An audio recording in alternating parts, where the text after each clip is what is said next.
Friday. Always good here. You have a great crew. Don't tell them that. They'll go straight to their head. But wish you, well, you're here all the time. People know who you are. You're a friend of the show, an attorney here in town. You're a filmmaker.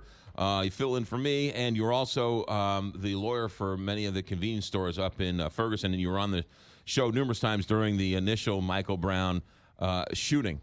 You just tweeted out not too long ago, shots fired at officers at Ferguson Market. You were up there last night. I was inside the store. Or I was actually right outside the store when the shots were fired from across the street at the store towards it. It appeared. Now, you don't know where they were, but they were right there, shot toward the officers, toward the store. How many protesters were there last night? At any given time, 100 or so. What was there any violence? Was there any angst? What was the mood of the crowd? What was going on? It was ugly. It was really ugly. And I heard things. I think if you're going to yell out racist things, that you should at least get your nationality correct. So they were yelling some epithets towards the owner of the Ferguson Market. Yeah, calling them towel heads and sand N-words and things like that. They're not from the Middle East. Okay, fair enough. Now, let's go back here. This all has reared its ugly head again because of a filmmaker has released a film detailing some quote-unquote new information. But the information is this new video that appeared from the Ferguson Market. Don't call it a new video because it's not a new video. All right, let's start there. Where did this video come from? So this is a surveillance video from the store. And whenever police come in and take a video, they come in and they'll say, a crime happened outside your store or in your store. We'd like the video. And it's like your DVR. Right. You have cameras running inside and outside your store, like your TV at home. It captures all of that video onto a hard drive in a machine. Right. And so the police will come in and say, I need a copy of the machine. Well, in this particular case, they took the whole machine because they couldn't make the copy of it. And I was up there, and they did that pursuant to a subpoena. Okay. A search warrant will take that. And so this was turned over to the police very early on, a few days after Michael Brown was shot. Matter of fact, I know that because you held a news conference saying That's right. This has been commandeered by the police by a search warrant. Right. I know this because you called me and said, how do I hold a news conference? Yeah, I'd never held a news conference before. What I wanted to say was, because things had gotten tense up there back then, and I wanted the folks in Ferguson to know that, listen, we're doing what we're required to do, turn over this DVR. Right. As it turns out, then the city of Ferguson then released a portion of that on their own, and it was the part showing Michael Brown on Saturday. Right. Now, there was also on that DVR, as well as thousands of other transactions over many, many days, but also on that video that the city of Ferguson, and that's important because it wasn't the county, it wasn't the FBI, it was the city of Ferguson, didn't release was a transaction that Michael Brown engaged in on Friday night, about 11 hours earlier at the store. And so what are you saying about that incident happening Friday night? So the night before, Michael Brown, around 1 in the morning, came into the store. He grabbed some containers of juice. He said, give me a big box of cigarillos.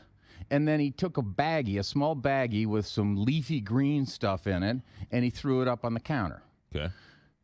The clerks then looked at the bag, one of them even sniffed it, and said, what's this?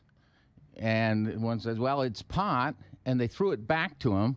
Said, we don't want this. Michael Brown started to leave with the cigarillos, and they told him, hey, come on back. You're not taking this. We're not taking pot for cigarillos. Either pay or get out. So he turns around, he puts the cigarillos back on the counter, and he walks out. Okay?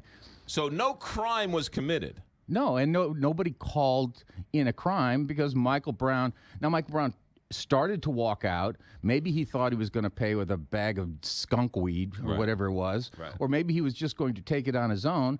But the clerk said, no, you're not. He turned around, put it back, and he left. So the police weren't called. No police report was filed. There was no need to release the video of Friday night because there was no crime was committed. That's correct. Yeah.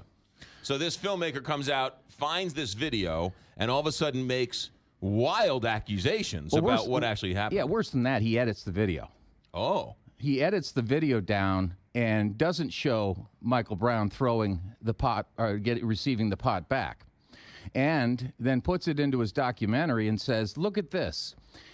Here's how this transaction really happened.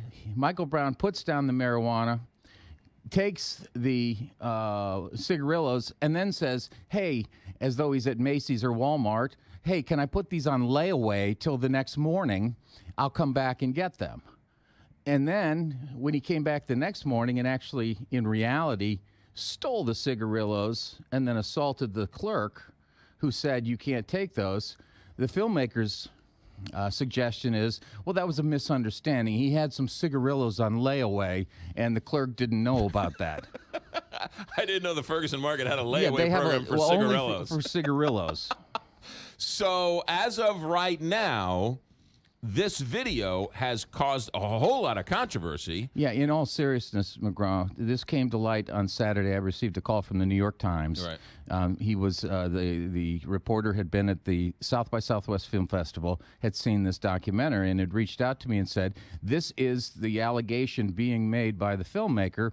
Do you have a response?" And I said, "Yes, it's false." And I saw the video. And it became clear right away that the video had been edited.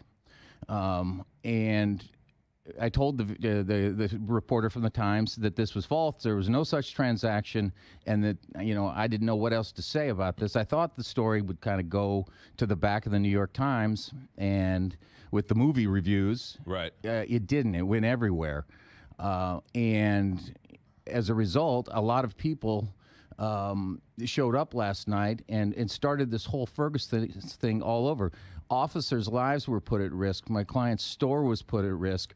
All of this is going on because this filmmaker's out promoting a film based on a false premise. New York Times, it was on the national news, it was local news. I mean, every single media outlet in the country picked this up in this story. I haven't read them all. Has anybody else reported that the video or his documentary edited the video to make it look like it was a quote-unquote transaction? I think people noticed that it had been edited, right, or said this might have been edited, but it wasn't until later in the afternoon, and because I remember seeing this video 2 years ago. Right. And I haven't seen it since then. And I went back and I talked to every one of the clerks that was there. And I went and talked to people that have seen the video. And I will obtain a copy of the video today, and we're going to release it. Everyone, that participated in this and had seen the video before said, this isn't the whole video. And the clerks have reiterated, not for a second. We threw the pot back at him and told him to get the hell out. Now, this is important, too, because the next day, the filmmaker is alleging that Michael Brown went back to get the cigarillos. That video shows he took the cigarettes and then took other things, pushed the store owner into the chip rack, and then left, which was clearly, it looks like from the video that was released 2 years ago, that Michael Brown robbed the store. And he did. He did. He wasn't picking his goods up on layaway as a result of a drug transaction the night before. It didn't happen. It's false. And that's the whole premise of this filmmaker, that he wants to now turn around and somehow blame the folks at Ferguson Market, saying, well, you started this whole thing because you called the police the next morning when you shouldn't have, and if you hadn't called the police, Michael Brown wouldn't have been killed. That's false in that I think the evidence came out that they weren't even looking for Darren Wilson and Michael Brown hooked up on Canfield, not because of the call to the police from Ferguson Market. I don't know that the Officer Wilson had ever even received that call yet. They ran into one another on the street. Originally. Right. Not related to the... Right, and then supposedly, wasn't it where the call came in after Darren Wilson started to pull away and was like, oh, wait a minute, I think I just saw those guys, and then went back? I don't read that part. You start to get into the details. Right. But the thing is, it wasn't the call by my clients anyway Right. that started this. But on Saturday, Michael Brown did take the cigarillos by force, assaulted the owner of the store, and then continued down to Canfield. Jason Kander, Secretary of State here in the state of Missouri, lost to Senator Blunt in this last election, tweeted out something, I guess, over the weekend. I want to get your response to this. He tweeted out, and because this garnered a lot of attention and a lot of angst on social media, he tweeted out, someone in St. Louis County hid this video. Michael Brown's family deserves to know who cast their son as a thief. Well, first of all, Michael Brown was a thief, okay? And two, I don't know, this whole video was turned over, okay? And, you'll have to ask St. Louis County what was presented to the grand jury. I don't know. But again, when you know the truth about what's on the video, both on Friday night and Saturday night, there is nothing on the Friday night video that has anything really to do with the shooting on Canfield. It was an interaction. It had to do with cigarillos, sure, but there was no drug deal. Let me make that very clear. No drug deal, and Michael Brown got that bag of pot back, and he walked out the door with it. And no one called the police on the Friday night incident? No. There was no police report that was filed. And the Ferguson police released the video of the Saturday because there was a police report. He had died. The investigation was over. The public deserves the right to know whatever investigation was. That's why they released the tape on Saturday. Understand, again, another, I think, key distinction here. The city of Ferguson released the tape. They were not the investigating agency at that time. It was St. Louis County. St. Louis County never released any portion of the tape. The city of Ferguson did. And frankly, I'd heard that the FBI and others, including St. Louis County, were disappointed and bothered by the fact that it had been released. So to say that St. Louis County released part of the tape and not the rest is untrue. St. Louis County released no part of the video. Jay Kanzler, anything else I didn't ask that is important to the conversation and you want to get out? No, but what I would like to say is, I think you have to wait, and we will release the video today. Wait and see the whole thing. Don't jump to conclusions. This community has been through a lot. St. Louis County, Ferguson, all the folks. Don't let one filmmaker's altered video stir up all that hate and anger again. We're still in the healing process. Let's keep going that way. Jay Kanzler, you are always welcome here. Thanks for the insight, and we'll talk to you soon. 929, Big 550, KTRS.